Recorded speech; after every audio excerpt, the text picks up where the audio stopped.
c'est pas une décision de l'Arcom. Roch-Olivier Mestre, on le connaît. Roch-Olivier Mestre, je vois Roch-Olivier Mestre, quand il commande une baguette bien cuite, il est déjà tremblant. Il va pas dire tout seul, on va arrêter la C8, arrêtez. Ça veut dire quoi? Ça veut dire que c'est Emmanuel Macron? Oui, vous croyez que c'est qui? Alors c'est ma mère? Franchement, mais bien sûr que oui. Alors tout le monde me dit il était pas au courant. Mais alors s'il était pas au courant, c'est comme si moi dans ma boîte, j'étais pas au courant de ce qui se passait. Alors oui, il y a un problème. Ou c'est un problème de compétence, ou il est au courant. Ce qui est certain, en tout cas, c'est que c'est lui qui a nommé Roch-Olivier Mestre. Il peut prendre son téléphone pour dire bien sûr. C8. C'est sûr. Faites attention. À minima, ce qui s'est passé, à minima, ce qu'on appelle les sages de l'Arcom, donc par le biais de Roch-Olivier Mestre, Roch-Olivier Mestre a appelé Emmanuel Macron, il lui a dit « je vais enlever C8 ».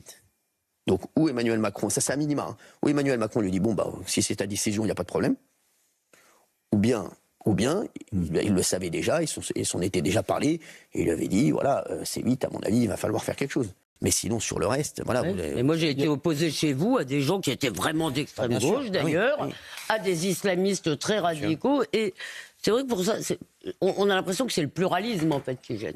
C'est ça, oui, non, mais aussi, je pense aussi qu'il y a eu les gilets jaunes. Je crois que ça n'a pas plu que je reçoive les gilets jaunes dans pas mal de mes émissions. Il y a eu le vaccin. On a fait énormément d'émissions sur le vaccin, où on se posait, où il y avait des gens qui se posaient des questions, etc. Il y a eu, et puis il y a eu, voilà. Et puis je pense aussi que l'Arcom a donné raison à la LFI en faisant ça. L'Arcom a donné raison à la LFI. Et il y a autre chose. Moi, vous savez, le soir du résultat des élections, c'était le 8 juillet. J'ai appelé mes amis de C8 et je leur ai dit, si j'étais vous, vu le résultat des élections, je ne me présente même pas à l'Arcom.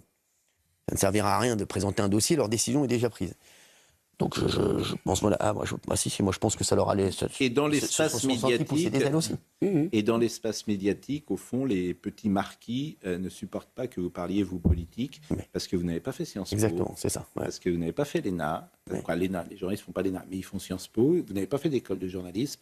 Et au fond, il y a une sorte de mépris de classe aussi qu'ils ont. On ne va pas citer de nom, mais ils ne supportent pas que vous interrogiez un président de la République, que vous interrogiez des ministres. Ils ne supportent pas ça parce que vous leur confisquez leur précaré. Et comme en plus, vous gagnez mieux leur vie qu'eux, effectivement, il y a une part de ressentiment, d'aigreur, de jalousie que j'entends sur...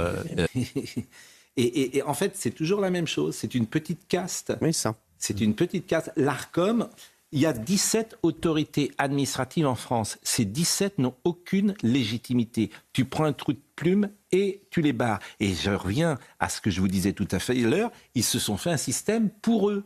Ils ont créé des postes pour eux. Ils ont fait l'ENA et des grandes écoles. Ils ne savent pas quoi faire après. Ils ont créé des postes pour eux. C'est un système aux petits oignons. Je ne peux pas vous le dire parce que mais l'Arcom, il n'y a pas un Arcom au monde.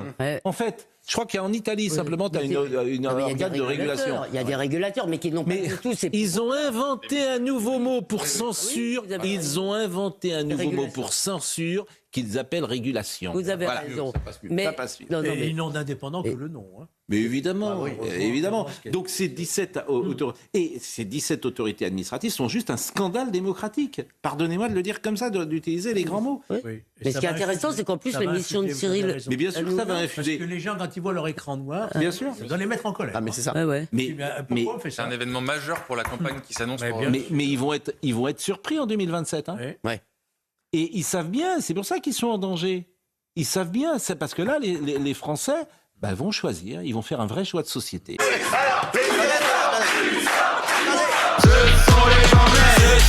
sont les Anglais. Oui, sacré Anglais. Et me tout pas, je m'en tape. Et me tout pas, je m'en tape. Et me tout pas, je m'en tape. Non, on ne touche pas les enfants. Ce sont les Anglais.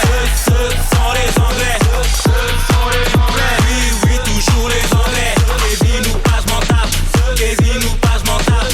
Kevin ou pas, je m'en tape. On ne touche pas les enfants. Ce sont les Français. Ce sont les Français. Ce sont les Anglais de Nicolas Malone, disponibles sur YouTube et Spotify, iTunes, Deezer, l'hymne de la France des émeutes. Ah, ma jarretière. Ah, je perds ma jarretière. Ce sont les Anglais. Ce sont les Anglais. Ce sont les Anglais.